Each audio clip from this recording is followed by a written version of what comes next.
गुरुचरित्र करायची इच्छा तर सर्व स्वामी भक्तांची असते, पण गुरुचरित्राचे एवढे कठीण नियम ऐकल्यानंतर बऱ्याचशा लोकांना वाटतं की हे मला शक्य नाही.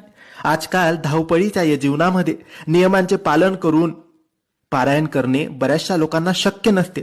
त्यावेळेस जर गुरुचरित्र पारायण करणे तुम्हाला शक्य नसेल तर तुम्ही फक्त या ओळी बोला.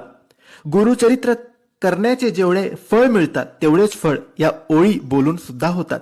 रोज सकाळी किंवा संध्याकाळी देवपूजेच्या वेळेस स्वामींच्या समोर बसून या ओळी तुम्हाला वाचायच्या आहेत.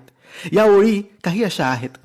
दत्ताचा अवतार झाला कलियुगी श्रीपाद पिठापुरी, त्यामागे दुसरा नृसिंह सरस्वती कारंजा ग्रामांतरी, तीर्थ हिंडत पातला भिल्ल वर्तचिये संगमा, तेथुनी मठ गानगापुरी वसेवारी दिनांचे श्रमा. अगदी सोप्या या 4 ओळी आहे.